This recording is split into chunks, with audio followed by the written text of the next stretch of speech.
नमस्कार दोस्तों, मेरा नाम है प्रदीप कुमार शर्मा और आज हम डिस्कस करने वाले हैं सप्लाई। सप्लाई जीएसटी में सप्लाई किसे कहते हैं और कब जीएसटी अप्लाई होगा, कब नहीं होगा और कब कोई चीज़ सप्लाई कहलाएगी। तो आइए शुरू कर दें। तो दोस्तों सबसे पहले आज सीखेंगे कि सप्लाई किसे कहते हैं और दूसरा पार्ट होगा कि किस चीज़ को सप्लाई ऑफ सर्विस कहेंगे और किस चीज को सप्लाई ऑफ गुड्स कहेंगे। और एक पार्ट में हम ये सीखेंगे कि किसे हम सप्लाई मानेंगे ही नहीं, यानी किस पे जीएसटी नहीं लगेगा। तो दोस्तों समझते हैं हम कि सप्लाई किसे कहते हैं। देखिए, जब भी हम किसी गुड्स की सप्लाई करेंगे या कोई सर्विस प्रोवाइड करेंगे या बोथ बोथ का मतलब है कि जिसमें गुड्स और सर्विस दोनों की इन्वॉल्वमेंट हो। जैसे कि कोई कंस्ट्रक्शन है जिसमें लेबर सप्लाई भी जाता है और मटेरियल भी होता है, या रेस्टोरेंट सर्विस होती है जिसमें मटेरियल भी इन्वॉल्व होता है और सर्विस भी होती है, तो इसे बोथ कहते हैं। इसे हम बाद में डिटेल में पढ़ेंगे। तो सप्लाई ऑफ गुड्स, सर्विस और both, sale, barter, exchange, rental, कुछ भी आप नाम दे दीजिए, इसके माध्यम से जब सप्लाई की जाती है, मान लीजिए आपने एक रेंट पे घर दिया या आपने कोई गुड्स सप्लाई करी, तो उसे सप्लाई कहेंगे। इसके लिए कंसीडरेशन का होना जरूरी है कि आपने जो सप्लाई करी उसके अगेंस्ट में आपको कंसीडरेशन मिला इन कोर्स और फर्दरनेंस ऑफ बिजनेस। आप एक बिजनेस चला रहे हैं जिसमें आपने एक गुड्स सप्लाई करी, सर्विस प्रोवाइड करी और आपको उसके अगेंस्ट में कंसीडरेशन मिला, तो वो सप्लाई कहलाएगी। अगर आप बिजनेस कर रहे हैं और आपको कंसीडरेशन नहीं मिला, तो वो सप्लाई कहलाएगी या नहीं कहलाएगी, इसको कैसे ट्रीट करेंगे वो हम बाद में समझेंगे। अगर आपने कोई चीज दी या कोई सर्विस दी, आपको उसके अगेंस्ट में कंसीडरेशन नहीं मिला, तो वो सप्लाई नहीं कहलाएगी। अब इस टर्म को, हर एक टर्म को एक एक करके समझेंगे। सबसे पहले आता है गुड्स। सप्लाई ऑफ गुड्स में गुड्स आप किसे कहेंगे? किसी भी तरह की मूवेबल प्रॉपर्टी, इमूवेबल नहीं, मूवेबल प्रॉपर्टी गुड्स कहलाएगी। मनी और सिक्योरिटी, मनी और सिक्योरिटी गुड्स के अंदर नहीं आएगी। मनी और सिक्योरिटी गुड्स के अंदर नहीं आएगी। Actionable claim, growing crop, grass, attaching or forming part of land which are agreed to be serve before supply और under contract of supply. Example के तौर पे मान लीजिए एक किसान ने एक फसल उगाई है और उसके कटने से पहले अगर वो उसका ठेका कर देता है, तो वो गुड्स कहलाएगी। एग्रीकल्चर प्रोसेस का पूरा होने से पहले, कटने से पहले ही अगर उसको बेच दिया गया, उसका ठेका कर दिया गया, तो वो गुड्स कहलाएगी। अब हम आगे सर्विस के बारे में भी सीखेंगे। अब हम समझेंगे सर्विस के बारे में। सर्विस सेक्शन 2 सबसेक्शन 102 में डिफाइन की गई है। Anything other than goods, money and security. Goods, money and security के अलावा जो भी चीज होगी वो सर्विस होगी। भाई, अगर आप किसी को कुछ दे रहे हैं या तो आप गुड्स देंगे, अगर गुड्स नहीं दे रहे तो वो किसी ना किसी तरह की आप सर्विस उसे दे रहे हैं। तो anything other than goods, money and security, but including activities related to use of money on conversion. Money और सिक्योरिटी सर्विस नहीं कहलाएगी, लेकिन अगर मनी का कन्वर्जन किया जाएगा, फॉर एग्जाम्पल कि मैंने आपसे पैसे लिए और आपको यूएसडी दे दिए, उसके लिए जो मैंने आपसे चार्ज लिए, उसके लिए जो मैंने आपसे अपना सर्विस चार्जेस लिए, तो वो चीज सर्विस कहलाएगी। दूसरी चीज हम समझेंगे कंसीडरेशन। देखिए, बिना कंसीडरेशन, अगर कंसीडरेशन नहीं होगा तो आप जीएसटी किस पे लगाएंगे? कैसे किसी सप्लाई को वैल्यू करेंगे? कैसे उस पर जीएसटी लगाएंगे? इसलिए कंसीडरेशन का होना जरूरी है। ताकि कंसिडरेशन के बिहाफ पे किसी भी सप्लाई की वैल्यू की जा सके और जीएसटी चार्ज किया जाए। अब कंसिडरेशन जरूरी नहीं है कि मनी टर्म में हो, आप एक्सचेंज टर्म में भी कर सकते हैं। मैंने आपको एक कंप्यूटर बेचा और आपने मेरे को अपना फोन दे दिया, इसमें कहीं मनी इन्वॉल्व नहीं है, तो अब इस टर्म में वैल्यू कैसे कैसे की जाएगी वो हम बाद में समझेंगे कि भाई जब मनी टर्म नहीं आएगी तो फिर वो वैल्यूएशन कैसे होगा उसका। मैंने आपको कंप्यूटर बेचा, आपने मेरे को अपना फोन दे दिया, तो इसमें जीएसटी कैसे होगा, उसकी वैल्यूएशन कैसे होगी, वो हम वैल्यूएशन में समझेंगे। फिलहाल कंसीडरेशन सेक्शन 2 सबसेक्शन 31 में डिफाइन है। कंसीडरेशन में इंक्लूड होगा मनी और काइंड। काइंड जैसे मैंने अभी आपको एग्जांपल दिया कि मैंने आपको कंप्यूटर दिया, आपने मेरे को फोन दे दिया। पेड बाय रिसिपिएंट और other person excluding subsidy by government or advance unless adjusted with supply। जो रेसिपिएंट है, जो सप्लाई का रेसिपिएंट है, वो आपको देगा या उसके बिहाफ पे कोई और पर्सन आपको देगा। मैंने एक गुड्स राम को बेची, अब मुझे राम उसके बदले में कंसिडरेशन देगा, या उसने शाम को बोल दिया कि मैंने आपसे पैसे लेने हैं, आप मेरे बिहाफ पे पैसे मुझे दे दो, तो वो अदर पर्सन भी मुझे रिसिपिएंट के बेस पे पैसे दे सकता है, वो भी कंसिडरेशन में इंक्लूड हो जाएगा। गवर्नमेंट से जो सब्सिडी मिलेगी उसे एक्सक्लूड किया जाएगा, वो कंसिडरेशन नहीं कहलाएगा। और एडवांस, एडवांस को भी आप कंसिडरेशन नहीं मानेंगे जब तक कि उसे आप सप्लाई के अगेंस्ट में एडजस्ट नहीं करते। मान लीजिए मैंने आपको 5 लाख रुपए एडवांस दिया एक टेंडर के लिए, और उसके अगेंस्ट में आप मेरे को सप्लाई कर रहे हैं और मैं आप उसकी पेमेंट कर रहा हूं। कॉन्ट्रैक्ट के लास्ट में मैंने आपको पेमेंट करना बंद कर दिया, आप मेरे को सप्लाई कर रहे थे, आपने वही पैसा अपने एडवांस से एडजस्ट कर दिया जो मैंने आपको एडवांस दिया था, तब वो कंसिडरेशन कहलाएगा। एडवांस कंसिडरेशन तब तक नहीं होगा जब तक आप उसे सप्लाई के अगेंस्ट में एडजस्ट नहीं करेंगे। अब हम समझेंगे टर्म बिजनेस को, जो सेक्शन 2 सबसेक्शन 17 में डिफाइन है कि आप बिजनेस कहेंगे किसे। अगर बिजनेस नहीं होगा तो सप्लाई भी कंसिडर नहीं की जाएगी। अगर आपने किसी से कंसिडरेशन लिया, आपने सामान उसे दिया और एक ही ट्रांजैक्शन करी, तब भी वो बिजनेस हो जाएगा। हम अलग अलग टर्म है इसके बारे में समझने की कोशिश करेंगे। आप बिजनेस को कोई भी नाम दे दीजिए, trade, commerce, manufacture, profession, adventure, कुछ भी, आप उसको कुछ भी कहो, उसे बिजनेस माना जाएगा। अगर कोई सर्विस प्रोवाइडर है वो अपने बिजनेस को प्रोफेशन कहता है, कोई अपने आप को मैन्युफैक्चरर कहता है, कोई अपने आप को ट्रेडर कहता है, आप कोई भी नाम दीजिए, इसको बिजनेस में ट्रीट किया जाएगा। एक्टिविटी और transaction in connection with incidental और एंसिलरी टू अबव। मान लीजिए मैं कोई गुड्स मैन्युफैक्चर करता हूं, उस मैन्युफैक्चरिंग के साथ मेरा एक बाय प्रोडक्ट या कोई स्क्रैप प्रोड्यूस हो जाता है। अब जब उस बाय प्रोडक्ट को या स्क्रैप को जब मैं सेल करता हूं, तो मैं ये नहीं कहूंगा कि ये मेरा बिजनेस नहीं था। अगर मान लीजिए मैं कोई रबड़ के जूते बना रहा हूं और बची हुई रबड़ से मैंने एक गेंद बना दी, एक बॉल बना दी, अब मैं जब गेंद को बेचूंगा तो मैं ये नहीं कहूंगा कि मेरा बिजनेस जूते बनाने का था, ये मैं अगर गेंद को, बॉल को सेल कर रहा हूं तो ये बिजनेस नहीं है, ऐसा नहीं होगा। उससे रिलेटेड ऊपर लिखे गए जो भी बिजनेस है, हमारा जो मेन बिजनेस है, उससे रिलेटेड भी कोई अगर इंसिडेंटल प्रोडक्ट निकलता है तो भी हम उसे बिजनेस ट्रीट करेंगे। वॉल्यूम, फ्रीक्वेंसी, कॉन्टिन्यूटी इंपॉर्टेंट नहीं है।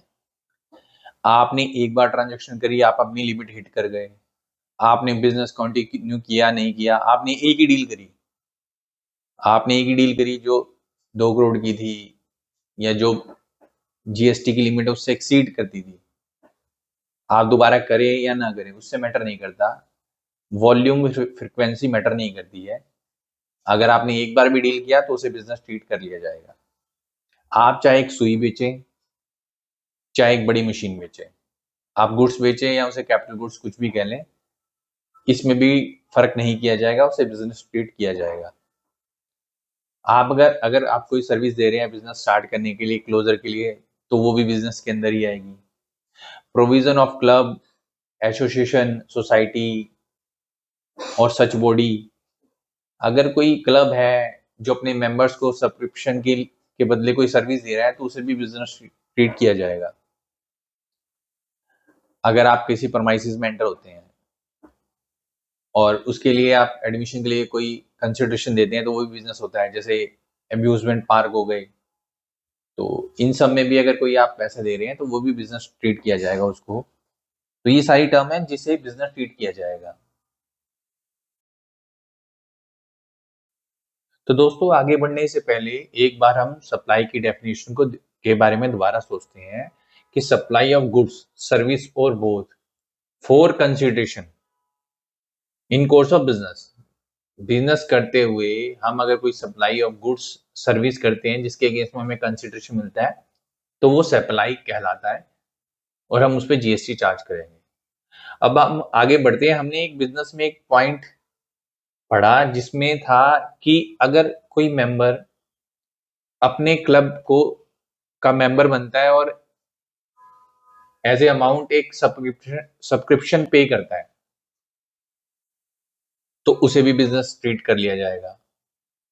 इसमें एक डिस्प्यूट था, एक कॉन्सेप्ट म्यूचुअलिटी का आता है जिसका मतलब है कि no man can trade himself. कोई आदमी अपने आप को सर्विस प्रोवाइड नहीं कर सकता, कोई आदमी अपने आप को गुड्स नहीं बेच सकता। इसी के ऊपर एक केस था, West Bengal and others versus Calcutta club limited, जिसमें असिस्टेंट कमिश्नर ने सेल टैक्स लगा दिया क्लब के ऊपर कि ये अपने परमानेंट मेंबर्स को फूड और ड्रिंक सेल करते हैं। अब हाई कोर्ट ने जो डिमांड थी उसे सेट असाइड कर दिया कि इसमें म्यूचुअलिटी का कंसर्न है और मेंबर्स सब्सक्रिप्शन पे कर रहे हैं और अपने आप को ही वो फूड्स बेच रहे हैं या सर्विस ले रहे हैं, तो इसलिए कोई भी टैक्स नहीं लगेगा।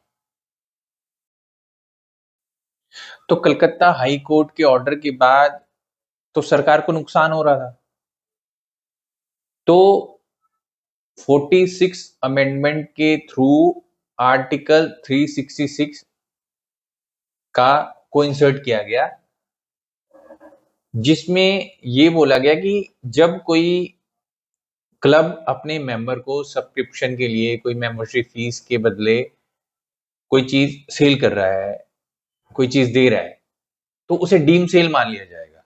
अब उसे डीम सेल मान लिया जाएगा तो वो भी सप्लाई ही कंसीडर होगा। तो ये अमेंडमेंट ले आए, आर्टिकल 366 सब क्लोज 29A में अमेंडमेंट आ गई।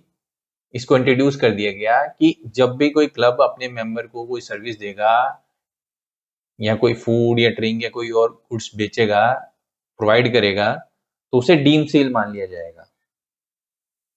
तो इसी के साथ एक नया सेक्शन 7 सबसेक्शन 1 सब क्लोज डबल ए इंट्रोड्यूस हुआ, जो मेंबर्स ऑफ क्लब के बीच की ट्रांजैक्शन को भी चार्जेबल बना देता है।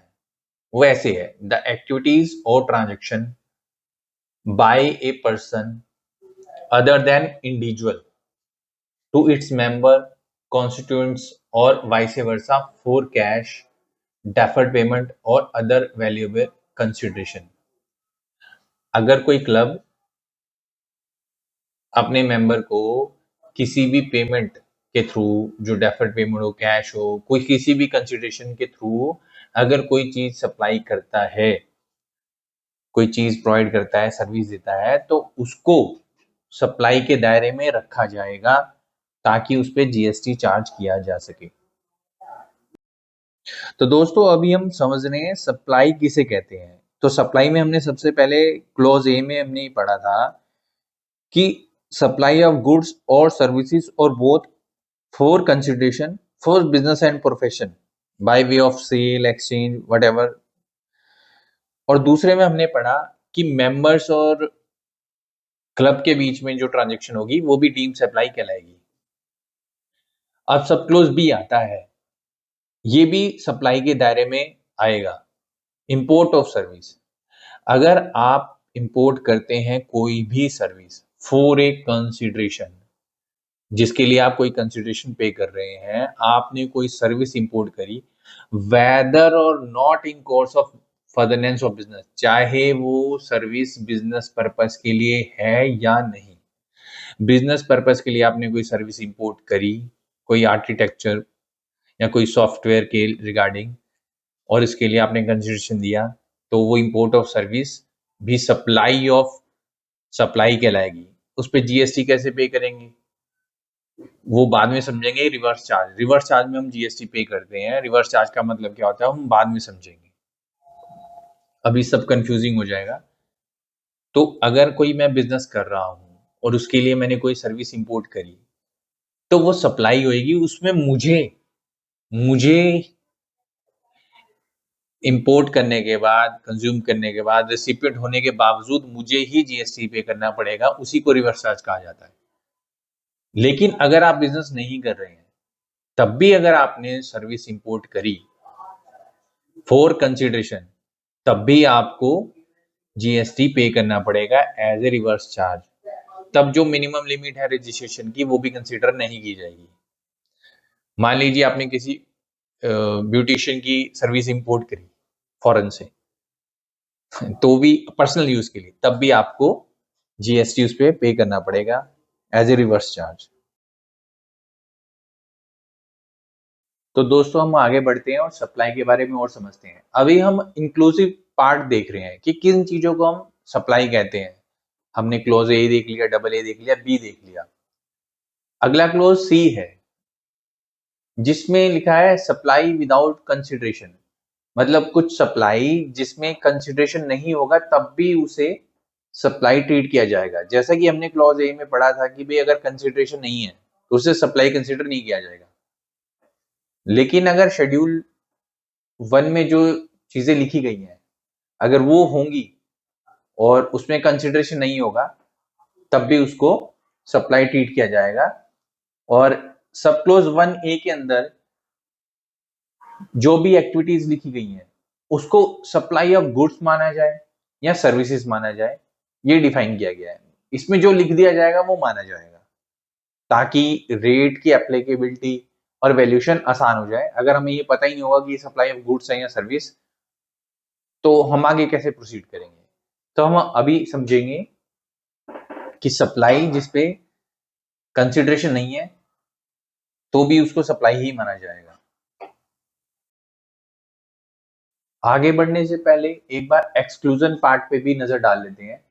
शेड्यूल 3 में जो सेक्शन 7 सबसेक्शन 2 सब क्लोज ए में लिखा गया है, शेड्यूल 3 में जो भी एक्टिविटीज लिखी गई हैं, जो ट्रांजेक्शन लिखी गई हैं, उसको सप्लाई ऑफ गुड्स या सर्विस नहीं माना जाएगा। जो शेड्यूल 3 में लिखी गई हैं उनको सप्लाई ऑफ गुड्स और सर्विसेज नहीं माना जाएगा। और जब सप्लाई नहीं माना जाएगा तो उस पर जीएसटी भी नहीं लगेगा। इसको डिटेल में हम पढ़ेंगे।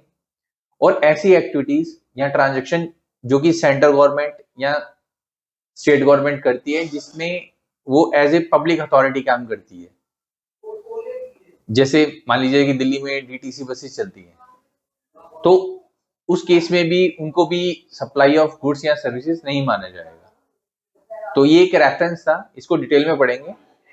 एक्सक्लूजन पार्ट था जिसमें कि ये भी सप्लाई जो है नहीं कंसिडर की जाएगी। अब हम आगे पढ़ेंगे कि वो वाली सप्लाई जो शेड्यूल 1 में लिखी है, जिस पर कंसिडरेशन ना होने के बावजूद सप्लाई कंसिडर कर लिया जाएगा।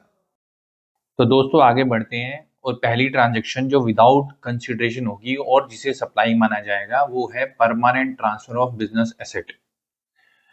Permanent transfer of or disposal of business asset on which ITC already taken. ITC means input tax credit.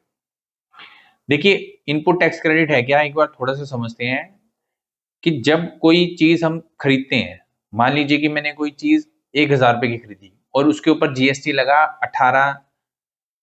180 रुपए का, वो मेरे को पड़ी 1180 रुपए की। अब उस मटेरियल को जब मैं अपनी मैन्युफैक्चरिंग में यूज करूंगा और मैं वो अपना प्रोडक्शन अपनी गुड्स बना करके 1500 की बेचता हूँ या 2000 की मैंने उसे बेचा और मैंने उसके ऊपर जीएसटी लगाया 200 रुपए। अब 200 रुपए मेरा जीएसटी है और 180 रुपए मैंने जब परचेज किया था तब पे किया था। तो इस तरह से तो ये 380 रुपए हो गया, टैक्स के ऊपर टैक्स लग गया। तो सरकार कहती है कि जब आपने कोई चीज परचेज की थी और उसको आपने यूज किया सप्लाई में, मैन्युफैक्चरिंग में करने के लिए या सर्विस प्रोवाइड करने के लिए, तो आप उसमें पे किए गए टैक्स का बेनिफिट ले सकते हैं। तो मेरे केस में जब मेरा टैक्स 200 रुपए बना और मैंने 180 रुपए का आईटीसी लिया तो मुझे 20 रुपए सरकार को पे करना पड़ा, और जिसने मुझे सप्लाई की थी वो 180 रुपए वो सरकार को पे कर चुका, तो सरकार के पास 200 रुपए चले गए। तो इस तरीके से मैं आईटीसी लेता हूं। अब कोई एसेट जिसके ऊपर मैं आईटीसी ले चुका हूं या कोई मटेरियल जिसके ऊपर मैं आईटीसी ले चुका हूं और उसे मैं डिस्पोज ऑफ करता हूं, तो मुझे तो वो सप्लाई कहलाएगा और मुझे जीएसटी पे करना होगा। ऐसा क्यों होगा? मान लीजिए कि मैंने एक कंप्यूटर खरीदा जिसके ऊपर मैंने 10,000 रुपए का इनपुट टैक्स क्रेडिट ले लिया। अब जब इनपुट टैक्स क्रेडिट मैंने ले लिया और उसमें मैं मैन्युफैक्चरिंग में या सर्विस में यूज कर रहा हूं तो ठीक है, क्योंकि उसके थ्रू अगर मैं कोई सर्विस दे रहा हूं या सप्लाई ऑफ गुड्स कर रहा हूं तो मैं फर्दर जीएसटी पे करूंगा। लेकिन अगर मैंने उस कंप्यूटर का यूज बिजनेस के लिए बंद कर दिया और मैं उसे ट्रांसफर कर रहा हूं और मैंने कंसिडरेशन नहीं लिया, मैं उसे घर पे ले गया, उस एसेट्स को मैं घर पे ले गया और उसके ऊपर मैं आईटीसी ले चुका हूं, तो सरकार का नुकसान हो गया, क्योंकि मैं उसका यूज अब मैन्युफैक्चरिंग के लिए या सर्विस प्रोवाइड करने के लिए या फर्दर सप्लाई के लिए नहीं कर रहा और 10,000 रुपए का इनपुट भी ले लिया। तो वो जिसने मेरे को कंप्यूटर सप्लाई किया था उसने 10,000 रुपए सरकार को पे किया और मैंने उसका बेनिफिट ले लिया, तो सरकार के पास तो कुछ नहीं रहा। तो इसीलिए अगर कोई एसेट जिसके ऊपर इनपुट टैक्स क्रेडिट ले लिया गया है और आप उसे डिस्पोज कर रहे हैं, ट्रांसफर कर रहे हैं, जो बिजनेस एसेट है उसे आप ट्रांसफर कर रहे हैं और विदाउट कंसिडरेशन, तो इस केस में इसे सप्लाई माना जाएगा। अब जब सप्लाई माना जाएगा तो जीएसटी पे करना पड़ेगा। अब जब जीएसटी पे करना पड़ेगा तो वैल्यू क्या कंसीडर की जाएगी, उसके लिए वैल्यूएशन रूल देखेंगे, लेकिन इसे सप्लाई के दायरे में रखा जाएगा क्योंकि आप आईटीसी ले चुके हैं। अगर आप आईटीसी ले चुके हैं तो या तो आप इसे बिजनेस में यूज कीजिए, अगर बिजनेस में यूज नहीं कर रहे हैं, आप उसे डिस्पोज कर रहे हैं, ट्रांसफर कर रहे हैं, तो फिर आपको तो इसे जीएसटी कंसीडर होगा, तो ये सप्लाई कंसीडर होगी और सप्लाई कंसीडर होगी तो आपके ऊपर जीएसटी लगेगा। एनालिसिस में भी यही समझाया गया है कि indirect tax is charge from ultimate user, जो उसे कंज्यूम करता है, फाइनल कंज्यूमर। इनडायरेक्ट टैक्स को अल्टीमेट यूजर से कंज्यूम चार्ज किया जाता है, जो फाइनल यूजर होता है। If you take ITC on any goods and transfer it to someone without consideration then it cause revenue loss to the government, जैसे अभी मैंने एग्जांपल में आपको समझाया। तो उम्मीद है ये पॉइंट आपको समझ में आ गया होगा। तो दोस्तों दूसरी ट्रांजैक्शन जो विदाउट कंसिडरेशन होने के बावजूद सप्लाई कराएगी वो है सप्लाई बिटवीन रिलेटेड पर्सन। जब दो रिलेटेड पर्सन के बीच में सप्लाई होगी इन course of furtherance of business और जब कंसिडरेशन नहीं होगा तब भी उसको सप्लाई कंसिडर कर लिया जाएगा। इसे ऐसे समझते हैं कि एक कंपनी है जिसमें दो डायरेक्टर हैं और उनमें से एक डायरेक्टर अपनी एक इंडिविजुअल फर्म चला रहा है जो जीएसटी में रजिस्टर नहीं है। अब वो अगर रजिस्टर नहीं है, उसकी लिमिट नीचे है। अब कंपनी से कोई गुड्स इंडिविजुअल फर्म को ट्रांसफर कर दी गई विदाउट कंसिडरेशन, और जब कंसिडरेशन नहीं होगा तो ये सप्लाई के दायरे से बाहर चली जाएगी। तो यहां कंपनी ने जीएसटी पे नहीं किया। अब फर्म जो है वो भी जीएसटी में रजिस्टर नहीं है क्योंकि उसकी इतनी लिमिट नहीं है, तो वहां भी जीएसटी नहीं पे करना पड़ा। तो ये एक लूप होल रह जाएगा कि जब रिलेटेड पर्सन को आपने कुछ चीज दे दी, सप्लाई दे दी, और आपने उससे पैसे नहीं लिए, तो आप ये नहीं कह सकते कि सप्लाई ट्रीट नहीं होगा, इसे सप्लाई कंसिडर किया जाएगा। एक्चुअली में ये पूरा जो शेड्यूल है, शेड्यूल 1, ये डीमिंग है कि ये वाली अगर सप्लाई होगी विदाउट कंसिडरेशन तो इसे सप्लाई मान लिया जाएगा। आप चाहे माने ना माने, लेकिन इसे सप्लाई मान लिया जाएगा। तो इसीलिए जब भी रिलेटेड पर्सन के बीच में सप्लाई होगी इन कोर्स ऑफ फर्दरनेस ऑफ बिजनेस, तो उसे सप्लाई माना जाएगा। अब रिलेटेड पर्सन या डिस्टिंक्ट पर्सन, ये क्या है? रिलेटेड पर्सन पहले हम समझते हैं। रिलेटेड पर्सन पर्सन हो गए पार्टनर्स, एम्प्लॉयर एम्प्लॉई, ऑफिसर और director in one another's business, जैसा अभी हमने एग्जांपल लिया, मेंबर ऑफ सेम फैमिली। तो इसी तरीके से अगर दो रिलेटेड पर्सन के बीच में कोई ट्रांजैक्शन होती है, सप्लाई होती है, और वो कंसिडरेशन नहीं करते, और ये काम उनका फॉर बिजनेस हो रहा है, इन कोर्स ऑफ बिजनेस हो रहा है, तो उसे सप्लाई कंसिडर किया जाएगा। हाँ, अगर रिलेटेड पर्सन के बीच में ट्रांजैक्शन हुई और वो बिजनेस पर्पस के लिए नहीं है, तो उसका ट्रीटमेंट क्या होगा वो हम अगली स्लाइड में देखते हैं। दोस्तों, अभी हमने पढ़ा कि जब दो रिलेटेड पर्सन आपस में ट्रांजैक्शन करेंगे इन कोर्स ऑफ बिजनेस और कंसिडरेशन नहीं होगा तो सप्लाई होगा। लेकिन अगर वो बिजनेस नहीं हुआ, मान लीजिए कि एज ए गिफ्ट एक पर्सन ने दूसरे पर्सन को एज ए गिफ्ट जो है वो सप्लाई की, तो तब जो है तब उसको सप्लाई कंसिडर नहीं किया जाएगा, क्योंकि देखिए, ना तो ये शेड्यूल 1 में कवर हुआ क्योंकि इसमें बिजनेस कवर नहीं था, और ना ही कंसिडरेशन है, इसलिए क्लॉज 1 में भी क्लियर नहीं होगा, कवर नहीं होगा। तो इसलिए इस पे सप्लाई कंसिडर नहीं होगा, जीएसटी नहीं होगा। लेकिन लेकिन अगर आपने गुड्स जो गिफ्ट करी है उस पे आईटीसी लिया था, इनपुट टैक्स क्रेडिट लिया था, तो क्लोज 1 में कवर हो जाएगा। अगर आपने आईटीसी लिया है, कंसिडरेशन नहीं है, तो ये क्लॉज 1 में कवर हो जाएगा, तब ये सप्लाई कंसिडर हो जाएगा। अगर आईटीसी आपने नहीं लिया, एज ए गिफ्ट दिया है, not as in course of business नहीं है, तो इसे सप्लाई कंसिडर नहीं किया जाएगा। रिलेटेड पर्सन की हम डेफिनेशन देख चुके हैं। डिस्टिंक्ट पर्सन का मतलब होता है कि सेम पैन है, किसी कंपनी का, कोई कंपनी है, उसकी एक ब्रांच दिल्ली में है, एक हरियाणा में है, एक पंजाब में है, तो वो डिस्टिंक्ट पर्सन हो गया कि ब्रांच ने ब्रांच को ट्रांसफर किया, मतलब पैन नंबर तो सेम है लेकिन जीएसटी नंबर उनके अलग है। तो दोस्तों, तीसरी सप्लाई जो विदाउट कंसिडरेशन सप्लाई मानी जाएगी वो है supply of goods between principal to agent and agent to principal. देखिए, एजेंट कौन होता है? एजेंट जो अपने प्रिंसिपल के बिहाफ पे काम करता है, रिप्रेजेंटेटिव, जो एज ए रिप्रेजेंटेटिव कैपेसिटी पे काम करता है, कि मैंने गुड्स ली प्रिंसिपल से और आगे थर्ड पर्सन को बेच दी। अब इसमें इंपॉर्टेंट चीज है कि कब मैं एजेंट कहलाऊंगा, कब नहीं कहलाऊंगा। मान लीजिए कि मैंने गुड्स ली प्रिंसिपल के बिहाफ पे और इनवॉइस दे दिया अपने नाम पे, मार्जिन ऐड नहीं किया और अपने नाम पे मैंने उसे बिल दे दिया, तो मैं एजेंट कहलाऊंगा। तब मैं उसका एजेंट हूं कि मैंने गुड्स खरीदी और आगे बेच दी, और ये सर्विस प्रोवाइड करने के लिए मैंने अपने सर्विस चार्जेस ले लिए जो जीएसटी के दायरे में आएगा, उसके लिए मैंने कंसिडरेशन भी लिया। लेकिन अगर मैं इनवॉइस अपने नाम पे इशू नहीं कर सकता या नहीं करता, अगर एजेंट अपने प्रिंसिपल के नाम पे ही इनवॉइस इशू करेगा तो वो एजेंट नहीं कहलाएगा।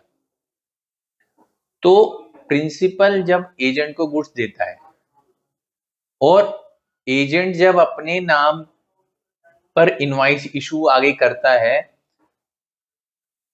और उन दोनों के बीच में, प्रिंसिपल और एजेंट के बीच में कोई कंसिडरेशन नहीं होता, तब भी वो सप्लाई के दायरे में आ जाता है। मैं एग्जाम्पल के तौर पे समझाता हूं, इससे और समझ आएगा। मान लीजिए कि एक बैंकिंग कंपनी है जिसने मिस्टर बी को ऑक्शनियर अपॉइंट किया और बोला कि हमको कुछ गुड्स बेचनी है, आप कोई पोटेंशियल बिडर ढूंढो और उसे ये बेचो। और मिस्टर बी ने ये ऑक्शन जो है हेल्ड किया सारा, और वो गुड बेच दी, और जो इनवाइस दिया वो बैंकिंग कंपनी ने अपने नाम पे दिया, मिस्टर बी ने नहीं दिया। तो मिस्टर बी जो है वो बैंकिंग कंपनी का एजेंट नहीं कहलाएगा, तब वो बैंकिंग कंपनी का एजेंट नहीं कहलाएगा। अगर इसी केस में अगर बी पोटेंशियल बिडर को अपने नाम पे बिल देता तो वो कंपनी का एजेंट कहलाता, तब वो एजेंट कहलाता। तब कंपनी, बैंकिंग कंपनी और एजेंट के बीच में जो ट्रांजेक्शन होती गुड्स की, सप्लाई होती गुड्स की विदाउट कंसिडरेशन, तो उसको सप्लाई मान लिया जाता। तो अगर आप इसमें देखेंगे तो जो मेन क्राइटेरिया है, क्रूशियल फैक्टर है कि कब किसी को एजेंट ट्रीट किया जाएगा या नहीं, वो है इनवॉइस का। अगर एजेंट अपने नाम पे इनवॉइस इशू कर सकता है तो उसे एजेंट ट्रीट किया जाएगा। अगर वो अपने नाम पर इनवॉइस इशू नहीं कर सकता तो उसे एजेंट ट्रीट नहीं किया जाएगा।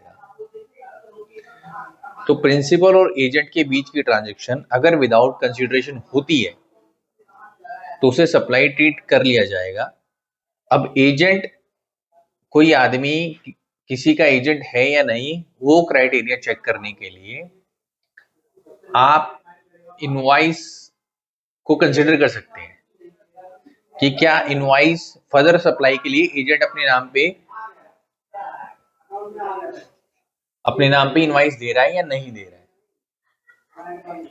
और ये सिर्फ गुड्स के लिए है, सर्विस के लिए नहीं। एजेंट तो सर्विस दे ही रहा है अपने प्रिंसिपल को, उसके लिए वो कंसिडरेशन लेगा ही।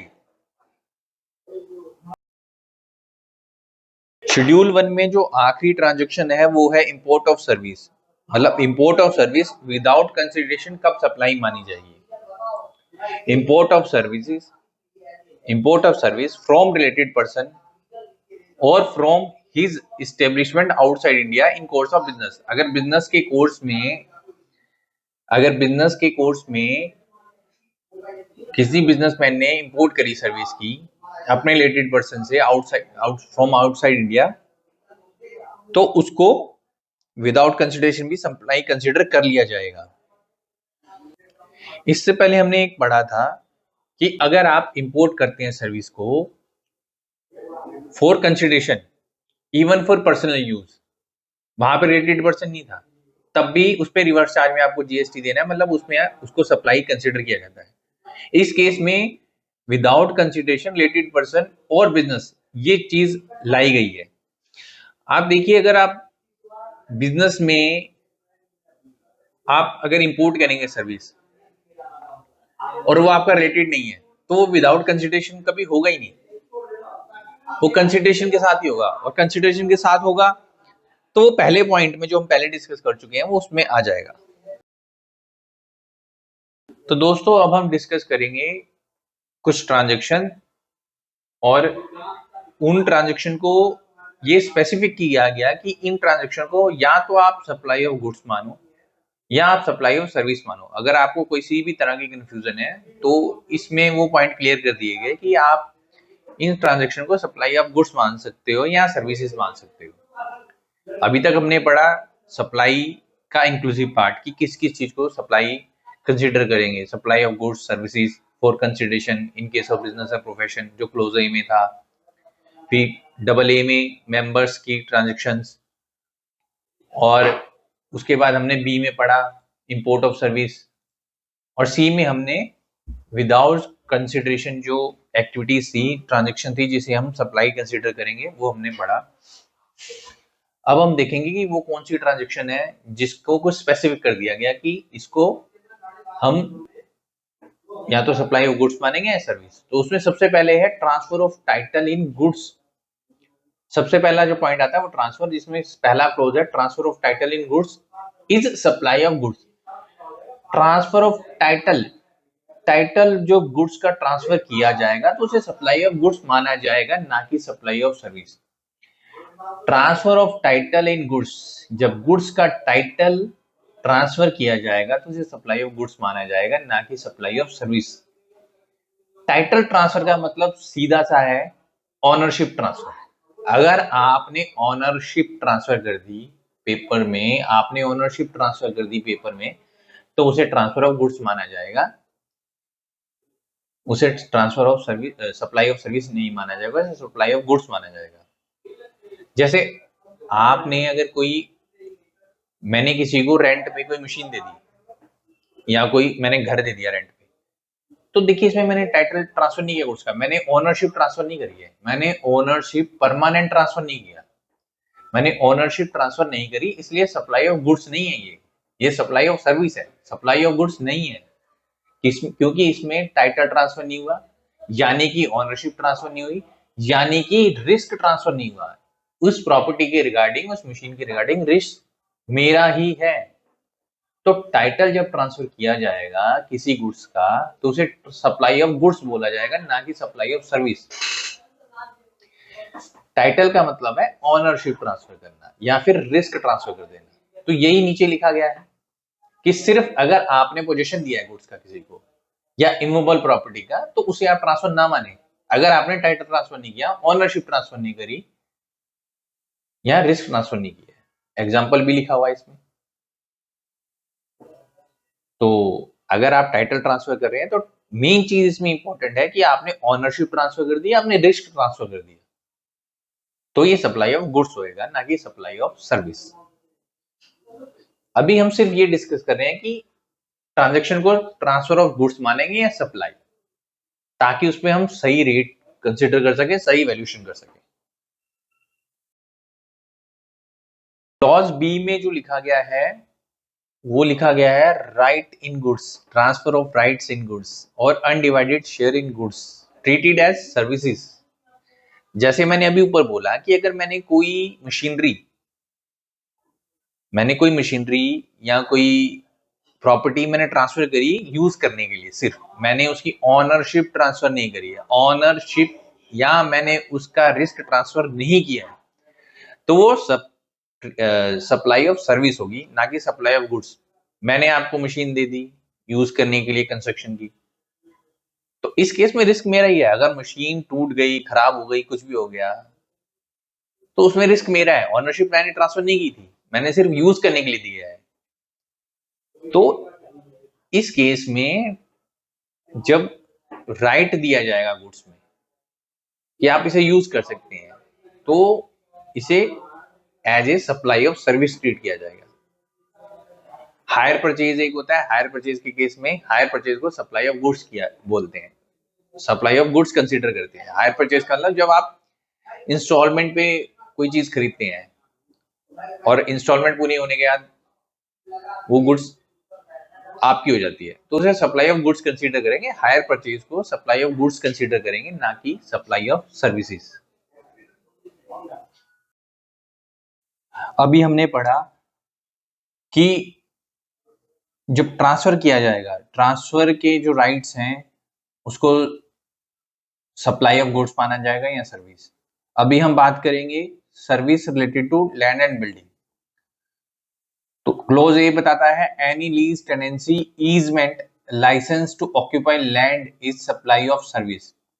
अगर कोई लैंड, बिल्डिंग नहीं लैंड, अगर कोई लैंड लीज पे दी जाती है, टेनेंसी दी जाती है, लाइसेंस दिया जाता है, तो उसको सप्लाई ऑफ सर्विस कंसीडर किया जाएगा। मान लीजिए कि कोई क्रिकेट ग्राउंड लीज पे दे दिया गया, कोई क्रिकेट ग्राउंड अगर लीज पे दे दिया गया तो उसे सप्लाई ऑफ सर्विस माना जाएगा, ना कि सप्लाई ऑफ गुड्स। और इसी में बी पॉइंट है एनी लीज और लेटिंग आउट ऑफ बिल्डिंग, इसमें लैंड नहीं है, बिल्डिंग इंक्लूडिंग ए कमर्शियल, इंडस्ट्रियल और रेजिडेंशियल कॉम्प्लेक्स फॉर बिजनेस और कॉमर्स पर्पस।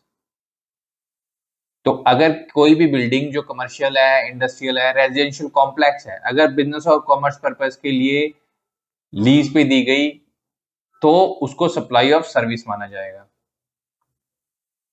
देखिए दोस्तों, एक टर्म होती है टेनेंसी राइट, जिसे पगड़ी सिस्टम भी बोला जाता है।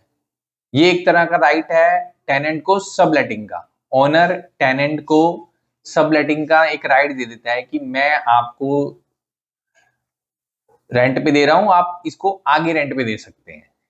तो जब टेनेंट आगे अपना टेनेंसी राइट जब ट्रांसफर करता है, किसी और को लेट आउट करता है वो प्रॉपर्टी, तो सर्कुलर 44/18/2018 में एक क्लैरिफिकेशन आई कि वो भी सप्लाई ऑफ सर्विस माना जाएगा, यानी वो भी जीएसटी के दायरे में आ जाएगा।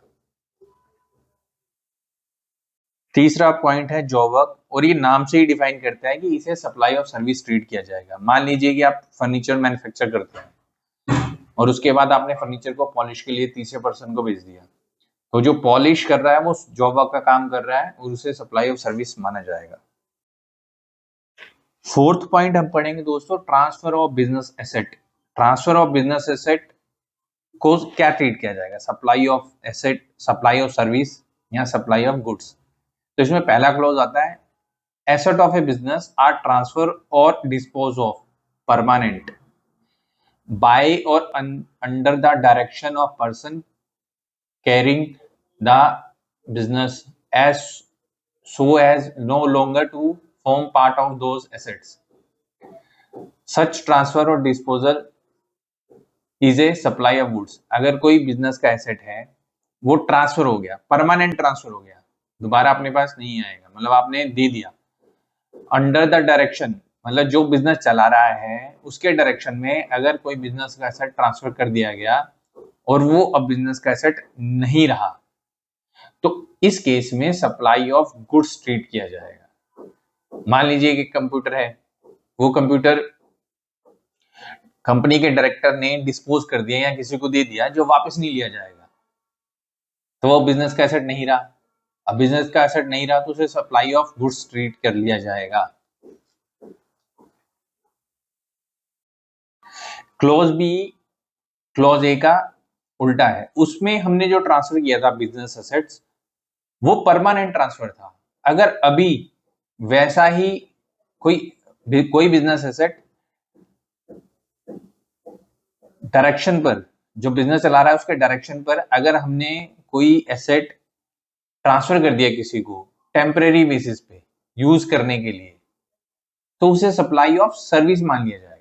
अगर परमानेंट दे दिया तो सप्लाई ऑफ गुड्स मान लिया जाएगा, अगर टेम्परेरी दे दिया तो सप्लाई ऑफ सर्विस मान लिया जाएगा। मान लीजिए कि जैसे क्लॉज ए में हमने देखा कि एक कंप्यूटर था जो परमानेंट ट्रांसफर कर दिया, अगर इसी केस में हम देखें कि अगर हमने कोई कंप्यूटर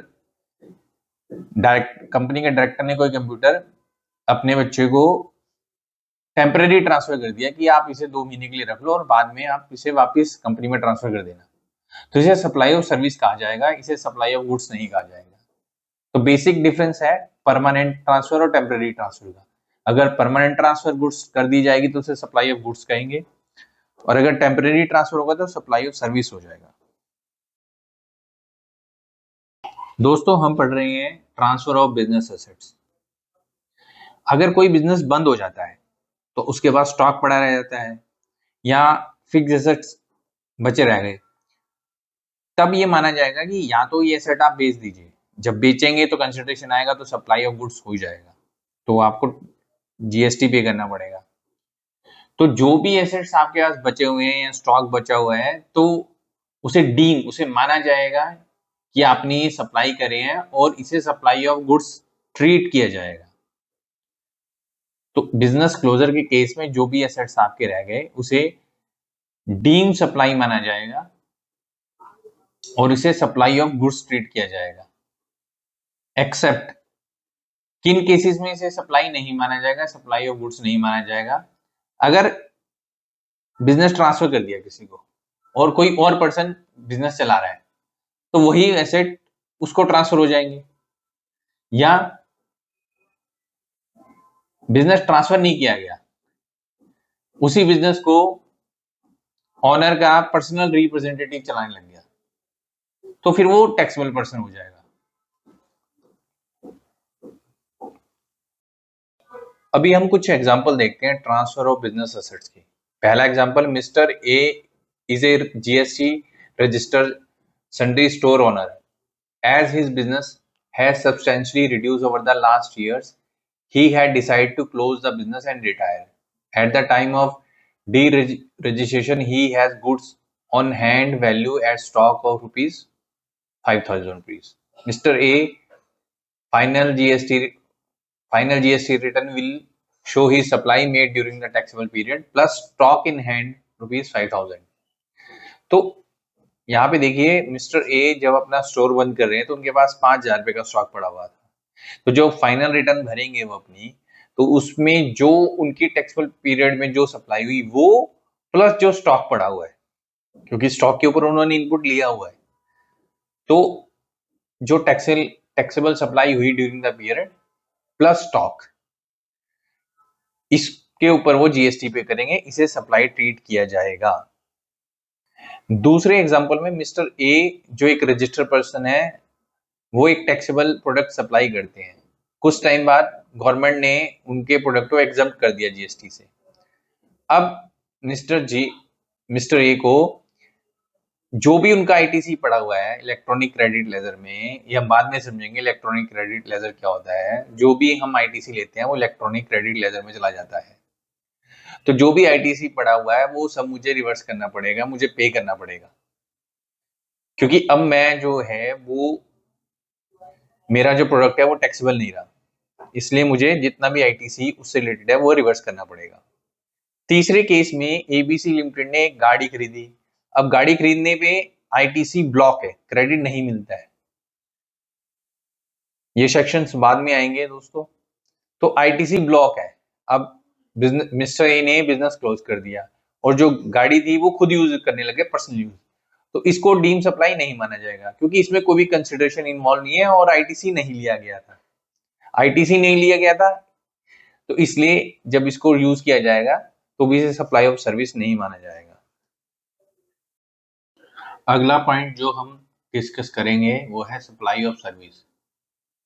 किस केसेस में सप्लाई ऑफ सर्विस ट्रीट किया जाएगा? Renting of immovable property.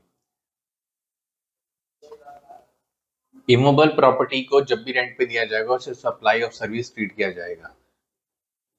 इस पॉइंट में रेजिडेंशियल पर्पस भी इंक्लूड है। जो ऊपर हमने पॉइंट पढ़ा था वो सिर्फ बिजनेस पर्पस था, तो इसलिए जब भी किसी प्रॉपर्टी को रेंट पे दिया जाएगा उसे सप्लाई ऑफ सर्विस ट्रीट किया जाएगा। नेक्स्ट सर्विस है कंस्ट्रक्शन। कंस्ट्रक्शन अपने आप में इतनी डिटेल सर्विस है कि इसके लिए अलग से एक डिस्कशन हो सकता है, फिलहाल हम पढ़ेंगे। देखो, construction of complex building, civil structure और part thereof including a complex और building intended for sale to a buyer wholly or partially except where entire consideration has been received after issue of completion certificate where required by the competent authority or after its first occupation whichever is earlier। देखिए, construction of immovable property को service तब माना जाएगा, in short अगर बात करें तब माना जाएगा अगर कंसिडरेशन कंस्ट्रक्शन से पहले मिल जाए। जैसे आजकल कोई भी प्रोजेक्ट स्टार्ट होता है तो प्रोजेक्ट स्टार्ट होने से पहले ही बुकिंग स्टार्ट हो जाती है, यानी कि कंस्ट्रक्शन कंप्लीट नहीं हुआ और कंसिडरेशन बिल्डर ने पहले ले लिया, पहले बुकिंग स्टार्ट होगी, तब ये सप्लाई ऑफ सर्विस माना जाएगा। अगर कंसिडरेशन कंप्लीट कंस्ट्रक्शन के बाद मिले, कंप्लीट कंस्ट्रक्शन के बाद अगर कंसिडरेशन मिले, जो कि पहले होता था, अब तो ये नहीं होता है, कंप्लीट कंस्ट्रक्शन के बाद अगर हैंडओवर की जाएगी मूवेबल प्रॉपर्टी तो वो सप्लाई ऑफ सर्विस नहीं होगी, ना ही सप्लाई ऑफ गुड्स होगा, वो तब वो जीएसटी के दायरे से बाहर हो जाएगा, लेकिन वो होता नहीं है आजकल। तो कंस्ट्रक्शन कंप्लीट होने से पहले अगर कोई कंसिडरेशन मिल जाता है तो वो सप्लाई ऑफ सर्विस कंसिडर कर लिया जाएगा। नेक्स्ट सप्लाई ऑफ सर्विस है temporary transfer of permitting the use of enjoyment of IPR, intellectual property right. For example आप समझिए कि कोई मूवी है, वो किसी ओटीटी प्लेटफॉर्म पे आती है तो उसके राइट्स जो है वो ट्रांसफर कर दिए जाते हैं, उसे सप्लाई ऑफ सर्विस के बोला जाएगा। वो कुछ टाइम मूवी नेटफ्लिक्स पे आएगी, कुछ टाइम बाद वो प्राइम अमेजोन पे आएगी, तो इसमें राइट ट्रांसफर कर दिए गए, तो इसको सप्लाई ऑफ सर्विस बोला जाएगा, जिसमें राइट्स को ट्रांसफर कर दिया जाता है for certain period of time. अगर आप मीनिंग समझेंगे तो देखिए, IPR are the rights granted to creator of IP and includes, ऐसे राइट्स जो क्रिएटर को दिए दिए जाएंगे, includes trademark, copyright, patent, industrial design right, and sub-jurisdiction trade secrets, artistic works including music, literature, as well as discoveries, inventions, words, paras, symbols, designs can all be protected as intellectual property. D है किसी तरह का कोई software develop करना, design करना। आप किसी भी तरह का सॉफ्टवेयर अगर डिजाइन करते हैं तो सप्लाई ऑफ गुड्स नहीं, सप्लाई ऑफ सर्विस ट्रीट किया जाएगा, सप्लाई ऑफ सर्विस माना जाएगा। नेक्स्ट सर्विस है agree to obligation to refrain from an act, tolerate an act और ए सिचुएशन और टू डू एन एक्ट। अगर आपने किसी को मना कर दिया कि मैं आपको ये कंसिडरेशन दूंगा, ये चार्ज दूंगा, आप ये काम नहीं करेंगे, तो उसे सप्लाई ऑफ सर्विस माना जाएगा। मिस्टर ए कोई प्रोडक्ट बनाता है, उसने मिस्टर बी को कंसिडरेशन दिया कि आप ये जो प्रोडक्ट मैं बना रहा हूं, आप ये प्रोडक्ट नहीं बनाएंगे, इसके लिए मैं आपको सर्टेन अमाउंट दूंगा। तो इसमें मिस्टर बी द्वारा मिस्टर ए को सर्विस प्रोवाइड की जा रही है, उसे सप्लाई ऑफ सर्विस कंसिडर किया जाएगा। एक एग्जांपल देखते हैं, मिस्टर एन जो कि इंटरेस्टेड है लोन लेने के लिए, लेकिन उसके पास कोलैटरल सिक्योरिटी नहीं है, उसने मिस्टर पी को एग्री किया कि आप अपनी प्रॉपर्टी मॉर्गेज रख दीजिए बैंक के पास। मिस्टर पी एग्री हो गया और उसने मिस्टर एन से कुछ सर्टेन अमाउंट चार्ज किया कि मैं अपनी प्रॉपर्टी मॉर्गेज रख दूंगा और आपको मेरे को कुछ पैसे देने पड़ेंगे। तो ये जो कंसिडरेशन मिस्टर पी को मिलेगा, इसे सप्लाई ऑफ सर्विस कंसिडर किया जाएगा। एक और example, non complete agreement we consider as supply of service. A और बी के बीच में कोई एग्रीमेंट होता है कि आप मेरे को ये गुड्स जो है वो सप्लाई करेंगे, लेकिन अगर मिस्टर बी वो गुड्स सप्लाई नहीं कर पाते, तो मिस्टर ए ने क्लॉज रखा है एग्रीमेंट में कि अगर आप ये मेरे को गुड्स नहीं प्रोवाइड कराते तो ये पेनल्टी चार्जेस लगेंगे या ये कंसिडरेशन आपको मुझे देना होगा, तो उसको सप्लाई ऑफ सर्विस ट्रीट किया जाएगा। एफ में हम पढ़ेंगे transfer of right to use any goods. किसी भी गुड्स के राइट को ट्रांसफर कर देना यूज करने के लिए, कि भाई ये मेरे पास ये गुड्स है, आप इसे यूज कर सकते हैं, मैं अपने राइट को ट्रांसफर कर रहा हूं, इसे सप्लाई ऑफ सर्विस कंसीडर किया जाएगा। दोस्तों अगली सप्लाई है कंपोजिट सप्लाई, बहुत इंपॉर्टेंट है ये। कंपोजिट सप्लाई को सप्लाई ऑफ सर्विस ट्रीट किया जाएगा।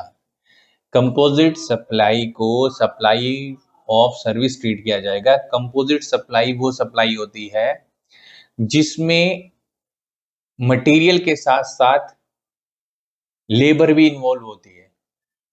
तो इसमें आप देखेंगे सप्लाई ऑफ सर्विस हो रही है एज ए लेबर और मटेरियल भी ट्रांसफर हो रहा है, तो आप एक क्या कंसिडर करेंगे? तो इसलिए स्पेसिफिक कर दिया गया कि जहां पे भी मटेरियल और लेबर इन्वॉल्व होगी, जहां पे कंपोजिट सप्लाई का मतलब यही हुआ कि जिसमें लेबर और मटेरियल दोनों इन्वॉल्व है, कंपोजिट सप्लाई को सप्लाई ऑफ सर्विस ट्रीट किया जाएगा।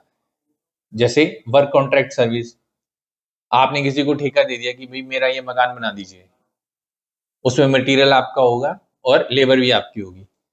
तो इसमें देखिए लेबर भी, ठेकेदार की लेबर भी लग रही है और मटेरियल भी उसी का ही है, तो इसे सप्लाई ऑफ सर्विस माना जाएगा, ना कि सप्लाई ऑफ गुड्स। सेम ऐसे आप रेस्टोरेंट में जाते हैं, उसमें लेबर की सर्विस भी इंक्लूड होती है, उनकी सर्विस चार्जेस भी हैं, और इसके अलावा वो आपको जो फूड दे रहे हैं वो एज ए गुड्स भी है, तो उसको सप्लाई ऑफ रेस्टोरेंट सर्विस को सप्लाई ऑफ सर्विस माना जाएगा। हमने शुरू में एक फाइन पढ़ा था कि जिसमें सोसाइटी, क्लब्स कुछ एक सब्सक्रिप्शन या मेंबरशिप फीस के बदले जो है अपने मेंबर्स को कुछ सर्विसेज देते हैं। तो इस केस में जब उन्हें अगर मेंबर्स आप बन रहे हो किसी सोसाइटी के, किसी क्लब के, और आप कोई सब्सक्रिप्शन या मेंबरशिप फीस दे रहे हो, तो उसके मतलब आपको अगर कोई गुड्स दी जाएगी तो उसको सप्लाई ऑफ गुड्स माना जाएगा। तो दोस्तों हम पहुंच गए सेक्शन 7 सबसेक्शन 2A में, जो कि शेड्यूल 3 एक्सक्लूजन पार्ट है, कि किसको ना तो आप सप्लाई ऑफ गुड्स मानोगे ना ही सप्लाई ऑफ सर्विस मानोगे। सबसे पहले हमने पढ़ा था कि मीनिंग ऑफ सप्लाई, भी सप्लाई में क्या चीजें इन्वॉल्व होती हैं। क्लॉज 1 जब सप्लाई ऑफ गुड्स और service for consideration in case of business profession. Double A में था कि जब सोसाइटी या क्लब के मेंबर सब्सक्रिप्शन के तौर पे कोई गुड्स या सर्विस उन्हें दी जाती है। फिर हमने पढ़ा import of service in case of for consideration even for personal use.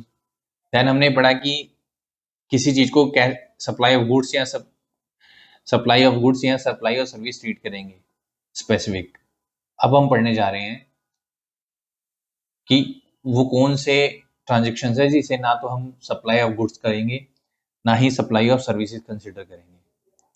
इसमें सबसे पहले है, अगर कोई एम्प्लॉय अपने एम्प्लॉयर को कोई सर्विस देता है तो उसे सप्लाई ऑफ सर्विस नहीं कंसिडर किया जाएगा।